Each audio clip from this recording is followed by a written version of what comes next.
myself. I missed that part. Hi, my name is Machiavelli Davis, and I'm here with Moritz Bierling. We are on Ranyaka Beach, Chile with Exosphere. This is one of our first Exosphere broadcasts. We're with Susanne Tempelhof, and it's January 30th. Wherever you are, I am pleased for you to join us. We will be talking about holonic governance, the future of blockchain technologies, and swarm things. Would you like to introduce yourself? Sure. We'll sort of go around and... Yes, so I'm Moritz Bierling. I'm currently managing the Hydra program here in Chile. Hydra Startup Lab is the third edition that we're doing.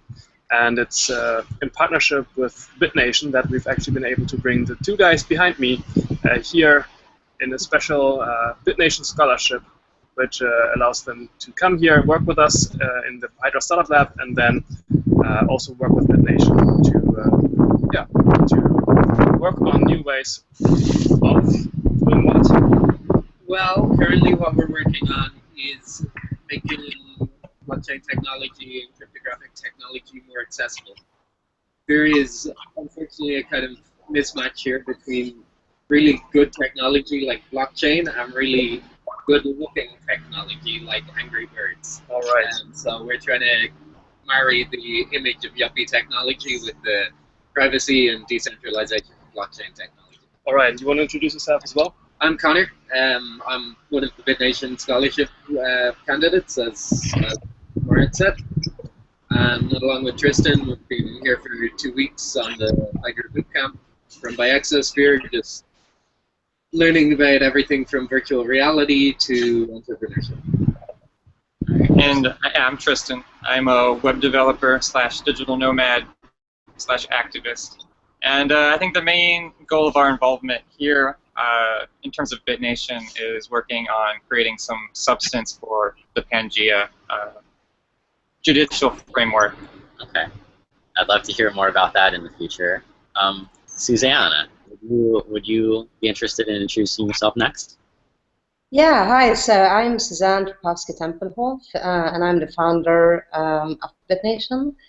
So BitNation is a governance 2.0 platform.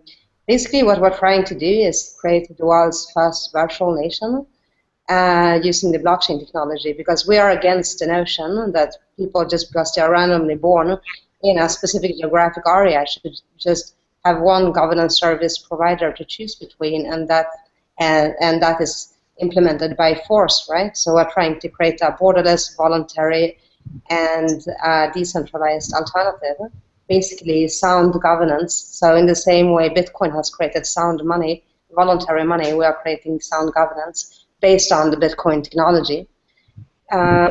So I know Moritz since for like a year, and I've been kind of following Exosphere, and I just love this notion of boot camps for people who are into radical technologies, because I believe that is the only way you can actually provide tangible impact on the world. It's through technology, not politics.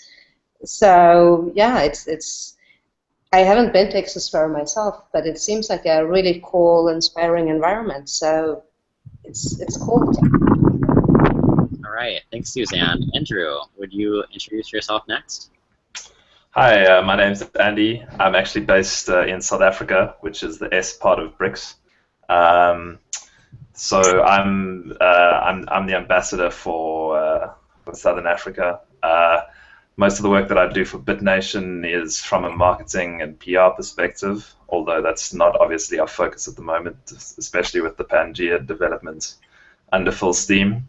And along with a few others in the BitNation Slack, we sort of look into the philosophical underpinnings of holacracy and holonic governments, so that anything from Ken Wilber, sex, ecology, and spirituality, to Arthur Koestler and the rest of the guys who sort of instituted these terms, as well as sort of, and I'm glad you guys are in Chile, because we're looking kind of deeply at ideas involving the exocortex, transhumanism, and the sort of perhaps more spiritual side to this technology, which is a really fascinating topic for another discussion, I think.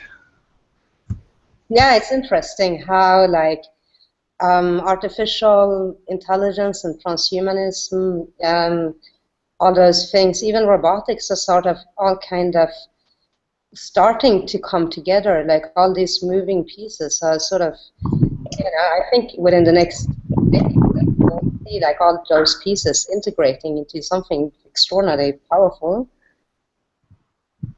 All right, well, guys, we've been here at Exosphere for about 3 weeks, I think. It's the 3rd week.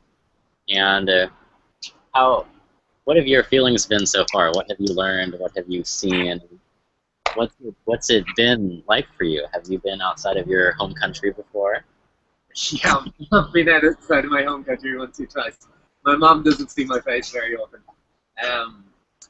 Yeah, I've been traveling for about 4 years, pretty much non-stop, but I really like finding communities of people. It doesn't matter where they are on the globe, but when you get a bunch of people with the same kind of interests and the same energies together, then that's how organized movements happen. I don't do that much alone, but here at Exosphere, there's like 20 to 30 people maybe who are all interested in creating something, and that's actually going to take has to be hashed out with a lot of discussion and debate, but everybody's got the drive to get up early in the morning and make stuff.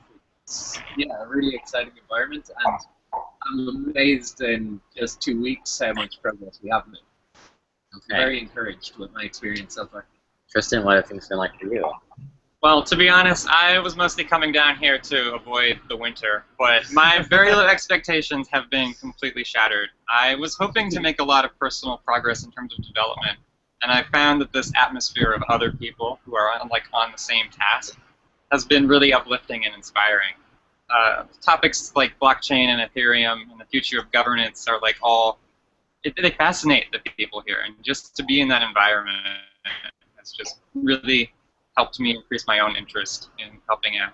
Thank you. I am director for Hydra this year.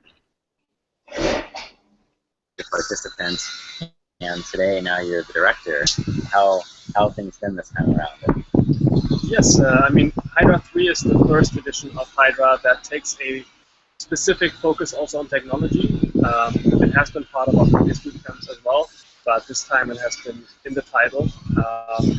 And what this means is that we've been inviting visitors who are not only exceptionally skilled at what they do in entrepreneurship or startup philosophies, they are also skilled in technologies like virtual reality, like drones, 3D printing, biohacking. So what we've been doing is we've been inviting Mac, for example, who is leading the biohack meetup in Austin, and also his friend Adrian Messina, who's a veritable biohacker who has been doing experiments like the night vision eye drop experiment, very, very famous online, and then also a Russian giant genius who we've discovered last year, who came to Hydra 2, who is a hacker in the most true sense of that word.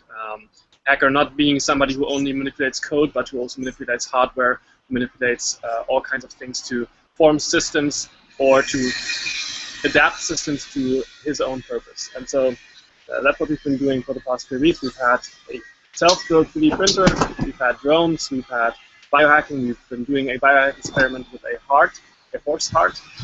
We've been decellularizing the heart, which is a procedure people use for building up new hearts from the scaffolding.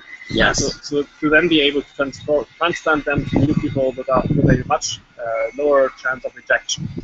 So we've been already doing a lot of tech, a lot of experimentation, but we've been also doing startup philosophy and building a shared language and experience to then draw on for the rest of the program. Man, I'm getting jealous. Huh? That sounds awesome. That is so cool. Sounds super hardcore. Yeah, when I came to Exosphere, it seemed like I was coming to a place that could teach hackers how to build successful, globally disruptive startups. So that's why I'm here today, and that's what brings us together too, I think. So Before we go on, Susanne or Andrew, do you have any questions for us? Yeah, so there's something I want to bring up. This is sort of started to materialize last week.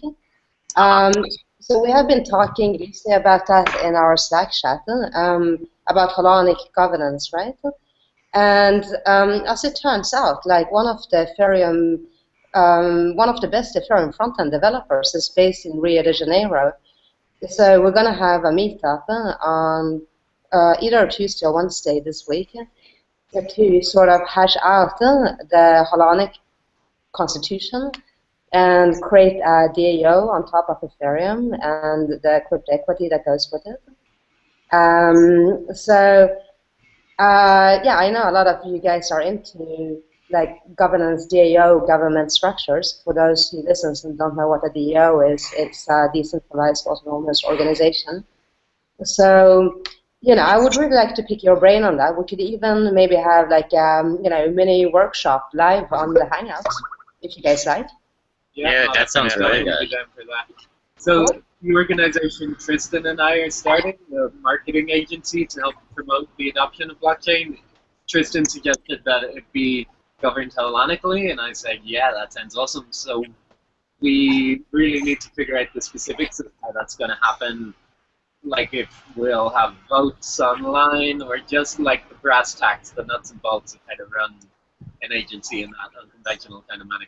Right, and we've been also looking at the Colony platform, which I've been given an alpha preview last year, and I was very impressed with what they built already, which could actually be one of the softwares that allows swarms like these to function very well with a sophisticated system of balancing both the individual expertise of people and the voting power of whole swarms of people, rather than giving power to the whole swarm to decide everything in a democratic fashion, which also has its own drawbacks, but rather also relying on reputation and on experience and expertise. So very interested to see how that turns out. They're going to be finishing the second build of the platform in early March, I believe.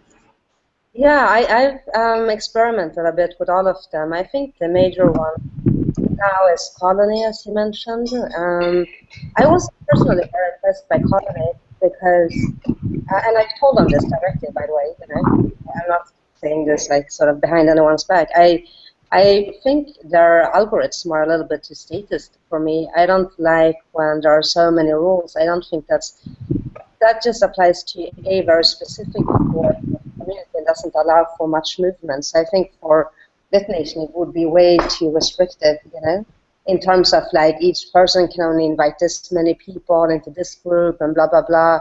You know, that just doesn't work for us, you know. So I much prefer my favorite ones. Then there's Boardroom that is being developed on top of Ethereum that I haven't tried it out, but I got a demo of it, which seems more yeah, it seems like more corporate, like good for like in a very sort of startup fashion to sort of give voting rights to shareholders, etc., which isn't a bad thing, but not either suitable to BitNation really. So the ones I prefer really is there is Backfeed and then Swarm Bottle, developed by Swarm, obviously. So Backfeed is my favorite so far. I think Swarm has potential too. You just need a bit more developmental. So it's more loose. You just plug it into the Slack chat, and then everybody can suggest contributions and get paid for those contributions with tokens that can be traded one-to-one with equity that can be sold on exchanges, right? So it provides everyone to just plug in, submit their own projects, and get funded for it. And I think that's if there is community consensus around it. And I think that's really a very simple way to approach it that just works, you know. And so basically every like Slack, so there is like a main currency in the main Slack channel, the general channel, and then like each like chat channel and the main Slack channel have its own currency, right? So it becomes like almost like a micro trading thing. Where each projects are valued more or less than other projects. and gets traded for the main channel tokens. So if I want to start, let's say, BitNation for providing whatever service for the refugees in the jungle in Calais, for instance, as an example. I just set up a chat without asking the authorization of anyone, and I just create my own currency within that chat. And if the project gains attention and value in the community, then that token becomes valuable and tradable against the main channel token. And you can just bring in as many people as you want. Entry, right? That everybody can participate. Yeah, exactly. And not only that everybody can participate, but everybody can form their own independent projects, without asking for any authority or any central control, basically. Would you guys be able to scroll back quickly for me? I remember Andy mentioned sex ecology, spirituality, and Arthur Kessler. Like that's where my idea of a holon comes from. Those are some books that I've read. What do you mean by holonic governance? Or you mentioned an Ethereum developer that might have been working on something holonic in Ethereum. What does that mean to you? Well, what it means is sorry. You go on, Andrew. Oh, okay. Well, just in terms of the sex ecology spirituality stuff, right, which is a fascinating book, and anybody listening should definitely go and read it.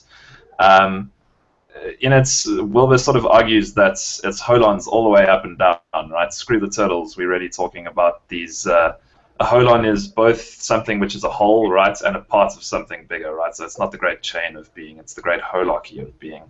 And what this really translates to on a literal and pragmatic level is the fact that all of us in our various ways realize that we are both wholes, autonomous individuals that operate within wider frameworks, right? Be it whatever culture we're in or whatever society it is.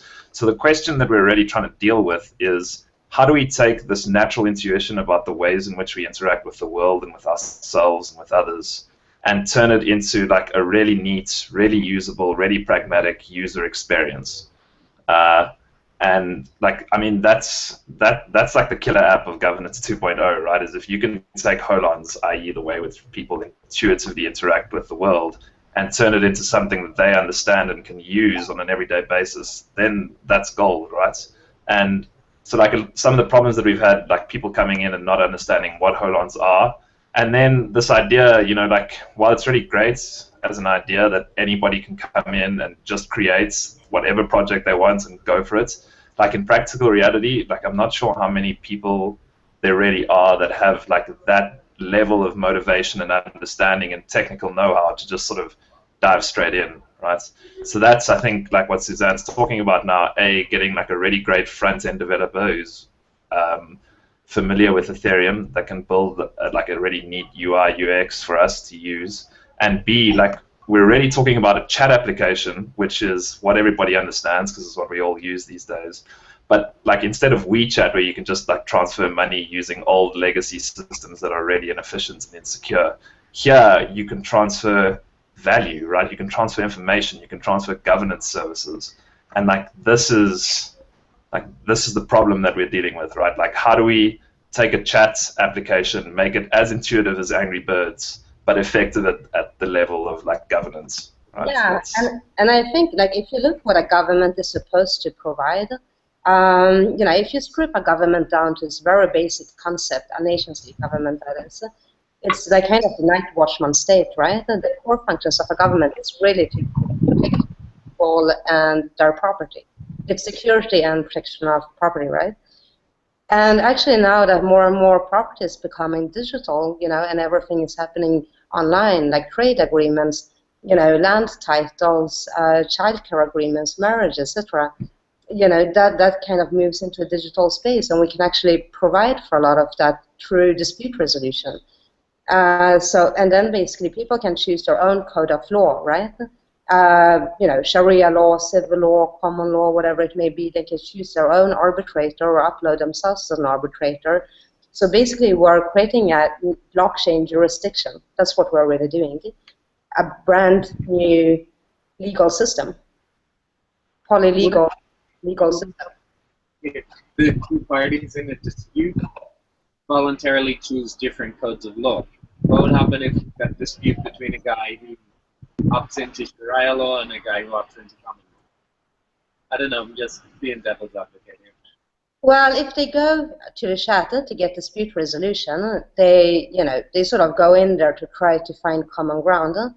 So they will have to choose a code of law for the resolution of the dispute, even if they personally follow two different codes of law, right?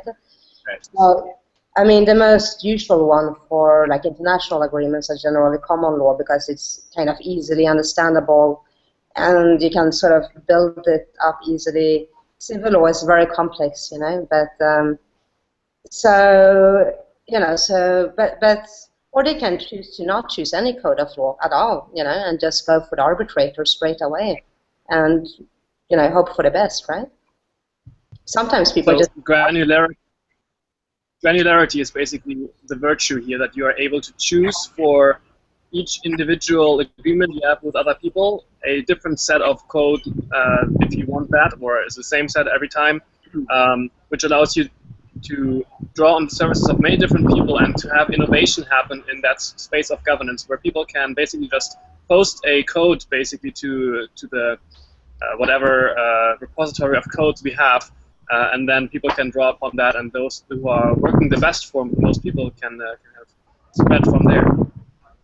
Yeah, or even easier than that. They don't even need to submit, a code of law in the repository. There will be like, I mean, as Andy said, like, UI UX is key, right? So it should be like just a simple button in like a smartphone chat application where you can just say, upload your own code, and then boom, people upload a PDF that they refer to, right?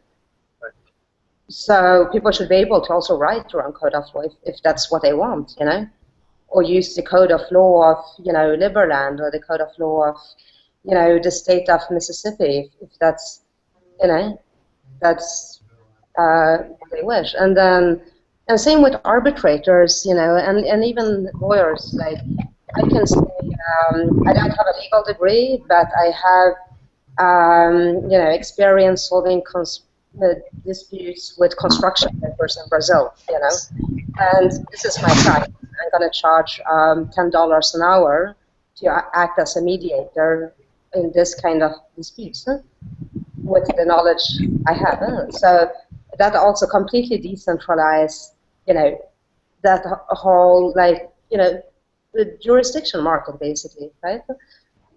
Right. Yeah. When I think about polylaw or having multiple competing legal systems, I think that it really makes sense because there's such a diversity of vastly different types of economic protocols and economic exchanges depending on what exactly it is you're doing. So maybe having just one or two types of law that have monopoly over a geographical region doesn't necessarily account for all of the true differences in the economic protocols. Yeah, exactly. And imagine if you are like, Chinese or Saudi Arabian immigrant in Europe or US, right? And you want to use another code of law than the one your national jurisdiction provides. For sure. Or you want to, or you're doing an international trade agreement between, with a guy sitting in Pakistan, right? Like, what code of law do you use, right? I mean, there's nothing different between security and code of law as anything else. It should be competitive on a free market. There is no, I mean, I can see an irrational argument why we should just have to follow one code of law depending on our geographical location. So, Tristan, would you be able to tell us about what Pangea is? You mentioned something about Pangea, and they seem to understand what you meant, but I didn't. I hear people talking about this. What does this mean? So there has to be some sort of central nexus to resolve disputes, or at least have some place where disputes that aren't resolved can be escalated towards, I think. Okay. And if I'm not mistaken. Why? Why does it have to be this? Because there's always going to be conflict between people and executing contracts, I think, at least for the foreseeable future. So you could think of Pangea as kind of the UN of the decentralized world. That's my impression of it, yeah. I think... Susanne, is that a fair representation? I wonder.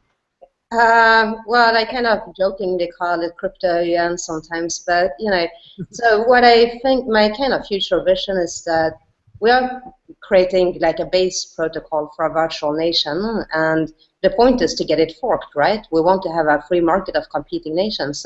So I think in the end, Pangea is like the actual virtual nation, and BitNation will end up being kind of a confederation of virtual nations. Like working on the core protocol, doing all that sort of things. All right.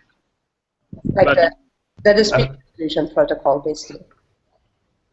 I like that. That's so Pangea is supposed to be maybe the first of multiple nations under the BitNation Confederacy. Is this the idea I'm hearing? Yeah, exactly.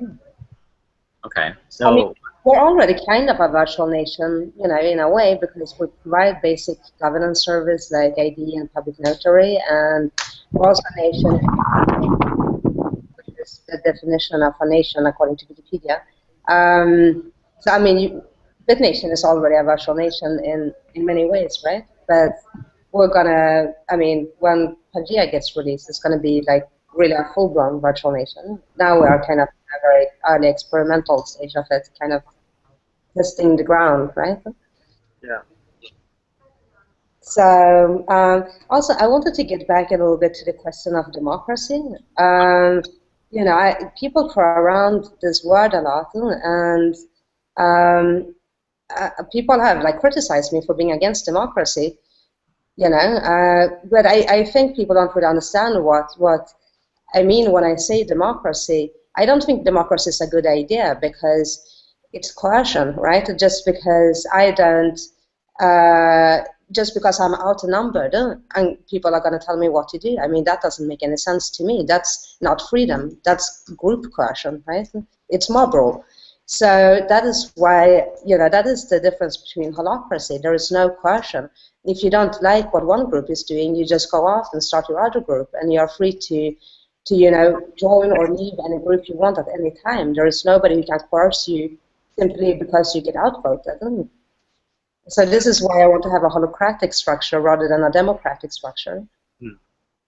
It kind of reminds me of Silicon Valley, or the early history of Silicon Valley, where for the first time there was this idea that you don't have to stay at one company to actually be successful, but you should rather fork the company, basically. You should take the people that you're working with, leave the company, and start a new company and do your own thing. And that became kind of the operating system of Silicon Valley, and is in large part responsible for their success so far, at least up until this point, to create innovation on an ongoing basis.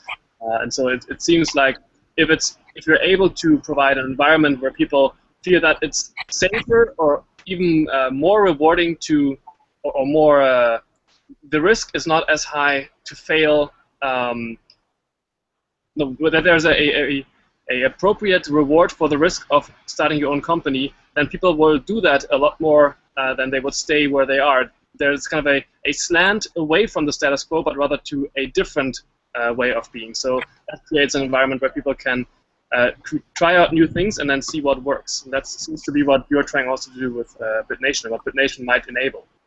Yeah, I mean, that's part of it. Like, people can obviously fork the code. It's all open source, But even within BitNation, people can form their own groups, and it can be like totally or nearly totally autonomous groups.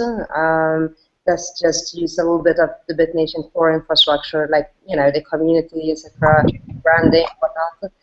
Or it can be like, for instance, the space agency is a good example of that. That's like very autonomously run. Like, they don't have any say in BitNation, and we don't have any say, in their business, right?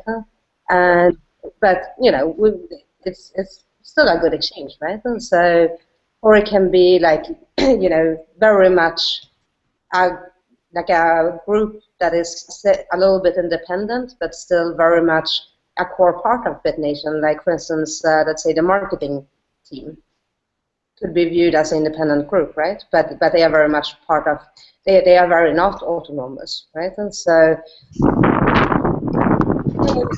you can create a new thing without forking the code and creating a brand new organization, but just like a new creation, a new project, and your own level of autonomy, whether you want to be fully embedded or like nearly completely autonomous, right?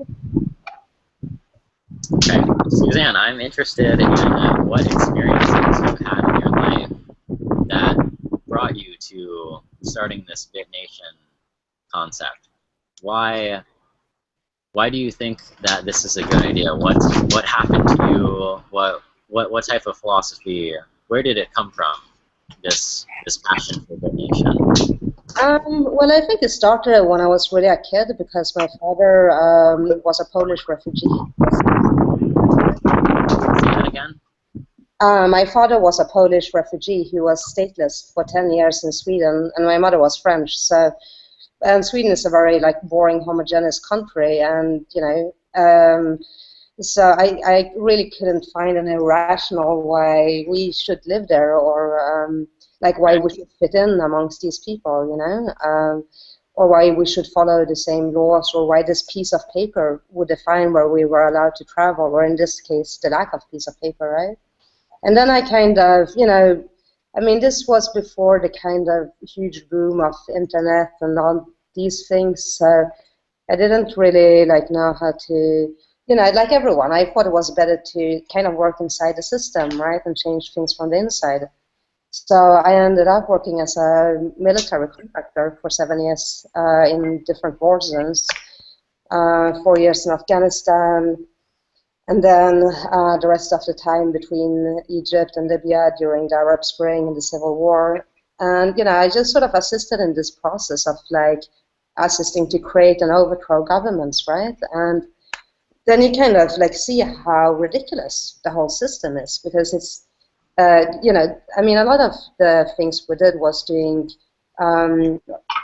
social science research, opinion research on people's perception of governance services, right? Like if people were happy with security, if they were happy with education, like that kind of things, right? So it's actually, hello? Can you hear me? I can.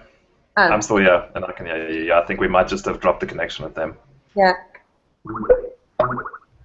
Let's just wait for them to come back.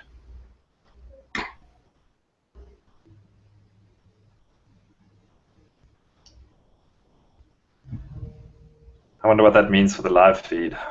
Gosh. Yeah. Well, I'm happy for once it's not me who have the worst connection. Yeah, I hear you on that. I hear you. Even me, I've been running around trying to organize like different dongles so that I can actually get internet access for this call, but it would seem the problem is not with us. Yeah. Hey, maybe we should take a minute to this. Also, it would be cool to discuss like the different sort of constitutional models out there. Like I've seen like 2 open source ones so far, and Yeah. also maybe follow Spirit if that's like the way we want to go. I'm just gonna drop it in the chat. Yeah, please do.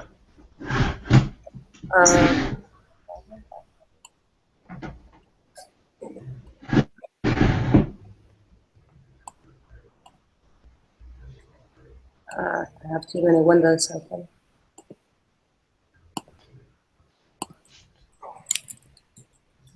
So I'm really excited that we're going to have that meetup with the Ethereum dev in Rio. That sounds good. It's a big move in the right direction. Yeah, right. So then we would also be able to, move forward as creating the crypto equity and get some money, which I think everybody's kind of desperate for at the moment. So yeah, so I think that's going to be good, and then like integrate everything into backfeed so everybody can start to get paid for their contributions, and just sort of kickstart the financial ecosystem as well, right? Now we have the system works, but not the financial one, so we need to That's like way overdue, really. So yeah, I think. Yeah, I totally hear you on that. And have you had contact with the Backfeed guys? Because there was like a little bit of a road bump there, but it sounds like they are still doing their developments and moving things along. Yeah, it seems fine actually. So Good. I don't know. I think there's a little bit of competition between Swarm and Backfeed. Competition is good though. It'll mean things will move faster and be better, right? Yeah, I think so. Yeah, but it's also like, I'm kind of like trying to encourage them to work together and specialize in different things. So because I like both of their concepts, I don't want to kind of choose between them. Yeah, absolutely. And I like them as individuals too, So yeah, we'll see how that kind of shapes out. Hi. Hi. Hello. How are you guys doing? Good, thanks. It's good to have you back. All right, thanks. So, I don't know what you guys were talking about when we were gone, but the last thing we heard was something about, I think you were a military contractor that was traveling through Afghanistan and Libya and helping something with the color revolutions around there a few years ago. Yeah, so actually for most of my life it was I worked for the U.S. military and U.S. State Department, which is kind of an odd background in this space, right? Right. Well, it's not necessarily. It's an odd public background. Right. It's going from like two extremes, like the sort of the great evil to like, normally people go the other way. Like they start out as like, very kind of anarchist or ideological, and then they get corrupted, by the system. And I started out the opposite way. I became ideological throughout instead. And eventually I couldn't like keep working. It was just too evil. So. Is there anything in particular that you saw that aided your transformation? Yeah, I mean, it was a combination of many things. I mean, first of all, obviously how the government machinery runs is very inefficient and immoral in many ways. But second, it's also because I like lived in anarchist communities, right? Like in the rebel territories, there was no government, literally. So, and it worked really well. And then when they added government, it's like stopped working, right? And then people started fighting over power, and like all the militias were trying to kill each other to get like a seat in, whatever makeshift parliament they had. And it was really horrible to watch, like the descendant into chaos as government came along.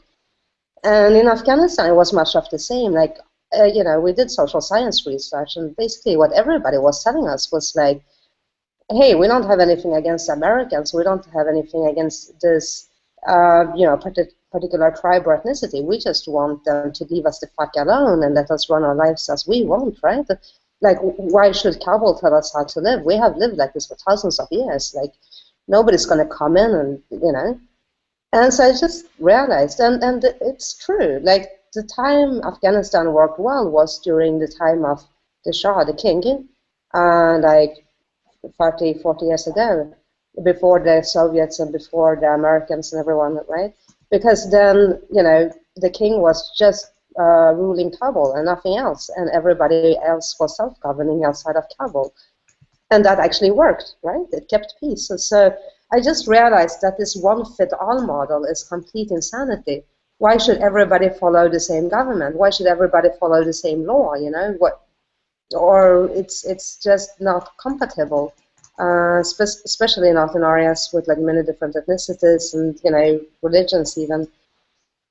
And there's no moral justification for it either. So I basically started to appreciate anarchy, and I got along really well with Afghans because they, I kind of like their tribal environment because, in Sweden everything is managed by the government, right? So when someone have a problem, nobody's there to help. But in Afghanistan, they go like, completely, like they drop everything to help others out, right? They are like the most reliable people in the entire world. just because they only rely on each other. It's like, you know, so I just started to become more and more libertarian on small government, and I went to like libertarian meetups in DC, you know, when I was back in Washington to deal with clients, and then, you know, finally, but I was still, I didn't know how to opt out of the system because I couldn't really see a better alternative. And then Bitcoin came along, and I was like, wow, someone had just created a brand new system without asking any, you know, without working from inside the system, right? Without like trying to get a contract to do something or win on an election, you know, they just invented a new technology. And I was like, that's so brilliant. And then, so yeah, Bitcoin basically changed my life, like my vision of the world, right? At that point, I was like, we can just create something brand new and replace the old system, rather than trying to lobbying the Fed or whatever to change the monetary policies, which is never going to work. So at that point, I just decided to follow through with my like kind of childhood vision of, you know, having like competing governance service providers in the same like physical area, right? And so first, I kind of saw it as an insurance company that could be based anywhere and offer like all governance services, like an aggregation of governance services to people wherever they lived. And then as like I did research for a bit, and then I understood more and more of the blockchain technology, like partly in Ethereum and followed coins and all these meta protocols started to come along, you know. And then I realized, well, you know, actually everything can be built on the blockchain. It can be literally a virtual nation built on the blockchain, and that is going to be 1,000 times more efficient and cut out like 1,000% of the costs, you know. So yeah. Okay. So that's how I kind of came to it. You and Tristan are out here as BitNation scholars, and they're working on a startup called Decipher. That's the working title. Working title, yeah. Decipher Agency. Would you guys go into a little bit more depth on what your talents are and what you may hope to put together for BitNation or for the marketing of technology startups in the future? I've been an internet marketer. I've supported myself through creating and promoting websites for the past 5 years or something like that. I've been able to travel the world while working from my laptop by doing that. So I know a thing or two about how people act online, but what makes them visit a site, what makes them engage with a site, and I'd like to apply that to more ethical technology because it's being used currently, internet marketing as a tool is being used currently to seduce people into the most unethical technologies that use them as data points for controlling the masses. Yeah, coming to the Exosphere, I've met so many people who are turned towards the future, who are ready for a better way of doing things, and they either don't know about blockchain or they simply don't understand it, which is quite reasonable. You know, it's not something that's intuitive, you know? But I mean, like, to be honest, I don't fully understand it if we're going into the mathematics of it, but I understand it enough to realize why it's important. yeah, the implications of it. So we're trying to fill the gap in the industry where there's people working on these beautiful projects, but they're not able to convey their idea and why it's important, or at least put it in like an attractive format. And I've learned from studying businesses and also economic projects, I've seen so many projects fail because they have this great vision and this great philosophy, and they're going to change the world, but they're going to change the world with something that people don't want. And then they like offer their product and they expect everybody to adopt it and the world to change, but that consumer who has to make that choice to adopt it doesn't have any attraction to it. So that, I think, is often the missing link in certain cryptographic technology. I mean, PGP encryption is a great example of this. For 25 years, we've been able to encrypt all our emails in a way nobody can read, not even the NSA, and we don't do it. Why? Because we just don't want to. It's kind of hard. Yeah. Here to use Facebook. I know. I mean, that's why we are taking this like uber commercial approach with like focusing on the UI, UX, chat applications, like mobile chat, because we know that gets adoption, you know. People use it because it's simple and it's fun, you know. So if you like sell your car to someone, if you can just log into a chat, right? And instead of like signing a paper and scanning your signature, you just like do a thumbs up, you know, and that means the contract is like digitally signed and timestamped into the blockchain, and it's a smart contract with a self-executing escrow. So basically, we take all this like super fancy technology and we put like a sort of Angry Birds user interface on it that makes it just playful and simple, right? Yeah. Andy is doing marketing for BitNation, or he's a marketing specialist. What kind of approaches have you taken? What's your marketing philosophy? So I've been involved with a number of different cryptocurrency sort of companies and initiatives, and you know, we've dealt with various kind of iterations of exactly what Tristan and Connor are talking about in terms of working with, you know, really fascinating people and really exceptionally intelligent and talented developers who are building technological solutions that are looking for a problem. So the reason that I got involved with BitNation and the reason that it excites me so much is really to do with the fact that it is started by and in the main run by people with real-world problems who are actively looking for technological fixes. So it's the first sort of group that I've come across where that dialectic is reversed, right? From a marketing perspective, like we don't... Yeah, marketing adoption-driven rather than technology-driven, in a way. Yeah, very much, right. It's very much like about building a community through word of mouth first, right? So we have, as Susanne said, we have various things that we like have instituted and that work, like our notary, our ID, our partnership with Estonia, some really exciting stuff, if you ask me. But we don't have Pangea fully developed yet. So we, at the moment, are very much looking for talented and interested people through word of mouth interaction and through, you know, some presence on social media, but nothing specific or targeted as yet. And you know, that's precisely because we don't want to fall into the trap of selling vaporware. And it's why, you know, for instance, we're particularly interested in folks like Tristan, right? You have quite extensive experience with, how should we say it, alternative forms of governance with Anonymous and you know, some of the other ways in which different communities who are not associated with the blockchain and who are actively looking at like solutions for specific problems in their own lives. Like we're interested in teaming up and having these kind of partnerships and these conversations, because that we feel like we have this need to expand beyond just the crypto kind of echo chamber online and really start identifying like places where these kind of technologies can be implemented, but that aren't necessarily like traditional like blockchain, Bitcoin communities, ways of thinking, ways of being in the world. Yeah, I think like sort of initial people, like the core group of people are people like us, right? Like who are into radical technologies, who are kind of, you know, the elite, right, of the world to come. But I think the mass adoption is going to happen more from like entrepreneurs in developing markets who use computers for their work, right? Like people who are, you know, maybe graphic designers or developers who do some sort of online business, and you know, who understand and are excited by that world, who want to feel like for them it's like, you know, a window to an international world that their passport don't allow them to travel to, and you want to feel like world citizens, right?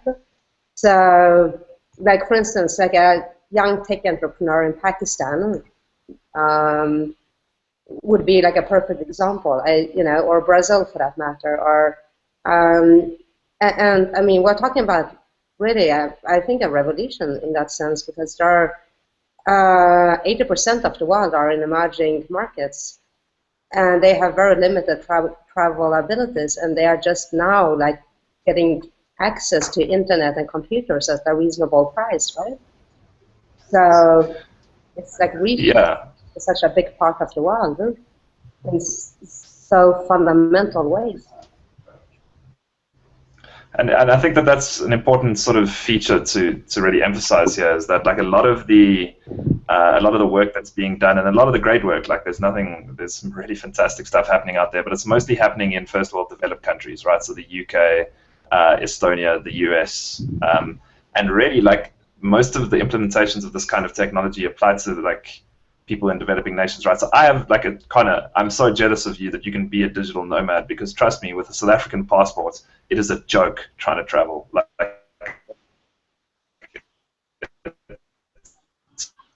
just through with immigration officials and worth getting into, right? So that's a legitimate problem that I have, that something like a world citizenship or a world passport would legitimately solve. And like the focus there, therefore, like from a marketing perspective and from like an interaction perspective, is precisely these kind of partnerships first before we go and do like the more traditional like analytics and email campaigns and social media, right? Because so we have a partnership with you guys at Exosphere, which is awesome. We have a partnership with Swarm, actually. We have a partnership with Estonia. We've got guys like Rick Falkfinger of the Pirate Party involved, right? There's people all over the world who are kind of world-leading thinkers on how do we structure governance in a different way, how do we augment and improve our reality in ways that are beneficial to the masses of people that like subscribe to that version of reality, right? Like, yeah. And partnerships are key. Yeah. I mean, how do we make the question should be how do we improve governments? The question should be how do we make governments irrelevant, right?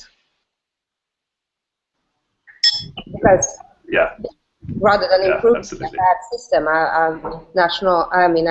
worldwide oligopoly of nation states, we should just make them completely redundant for providing better and cheaper services. So rather than have to improve governance, have to replace it, have to make it irrelevant.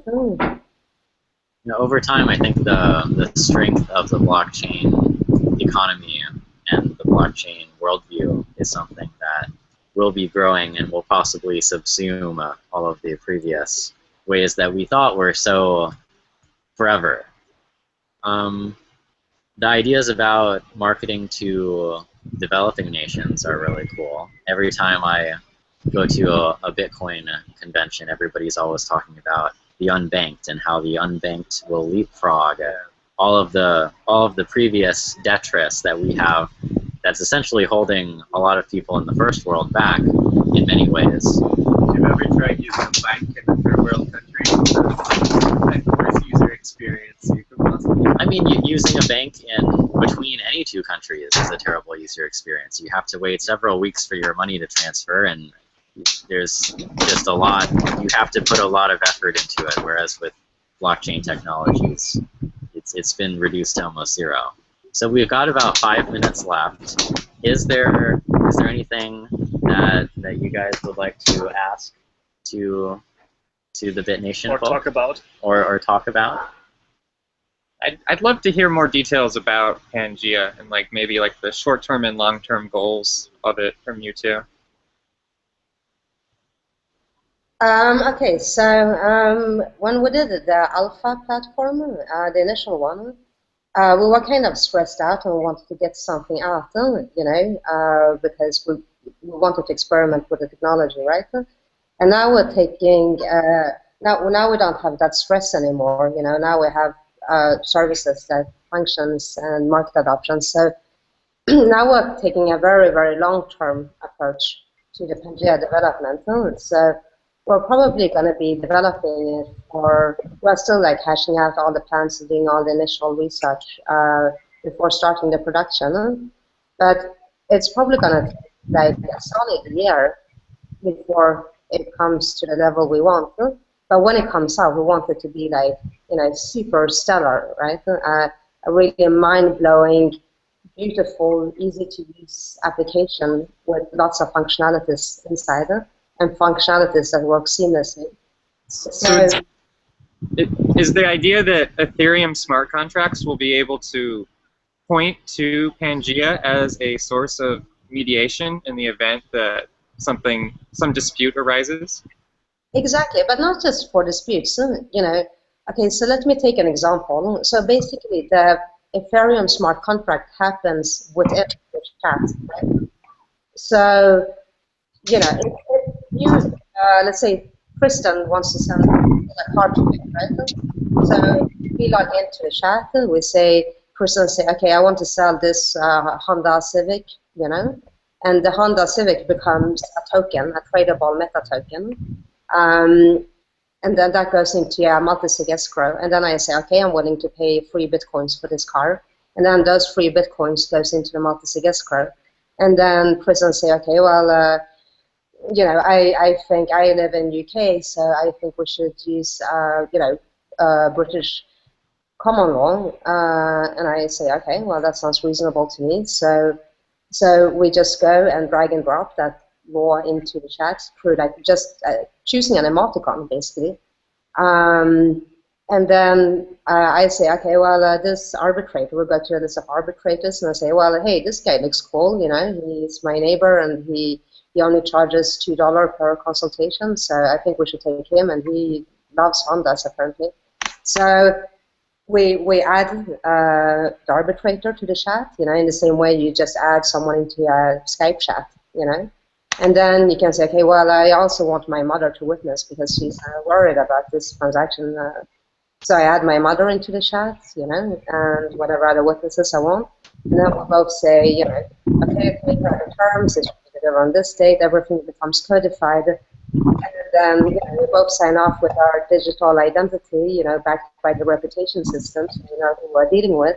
And boom, you know, that becomes a smart contract timestamped into the blockchain with multi-sig escrow, made of arbitrator, witnesses, everything in one, and it takes like 2 minutes to do just through chat and emoticons, you know, as easy as you would like say, you know, to a group chat, like, hey, let's have dinner tonight, you know, and send a smiley, you know, in that kind of ease of use type of way on your cell phone, right? And it's self-executing. Yeah. That is the vision. Honestly, that makes a lot of sense to me. I think that for some viewers it may seem a little bit flippant or foreign, but really when Iceland recently rewrote their entire constitution, they spent the majority of that process over Skype working on it together. It's much better than having to meet in specified ritualistic locations in a lot of ways for our modern world. Iceland. Exactly. You know who's leading your polls for the next general election? Who's leading the polls, Connor? The Pirate Party. The Pirate Party. I know, it's amazing. I know.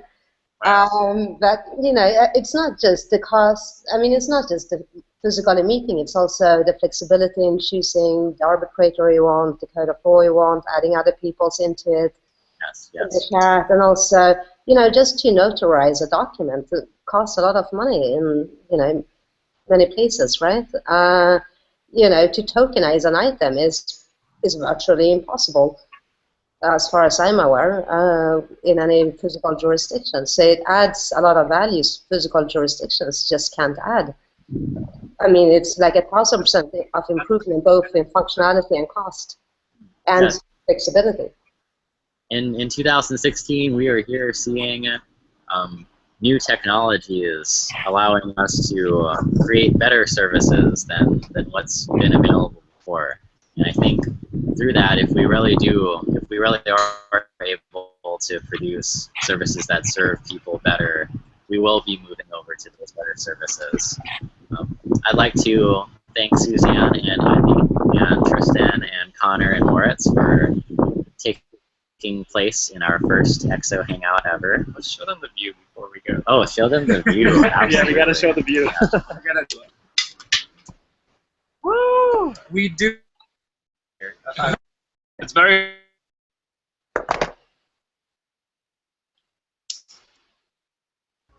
I think they just ruined their internet connection in their excitement to show us the view. What a bunch of tools. Hilarious. Serves them right, I think. It serves them right. Oh, yeah, so people can hear what we are talking about live. Oh, I didn't realize it was still live when it's just a Yeah. Oh. Yeah, but just quickly, I suppose. Yeah. Are they back? Well, yeah, I guess so. I'm not sure. No, not quite. Okay. I'll get onto that Jumpy the dog. I think that's a great idea in terms of pet ownership. I've just been struggling a bit with the internet, so that'll happen tomorrow or Monday. Yeah, and then that dog have like millions of views? Like his fan base. Yeah. And he's and I think that's what we should be going for, right? Like random things like that will just pull people in. I think that's a really, really fantastic way of doing stuff. right, and he's so cute. I love that dog. Yeah.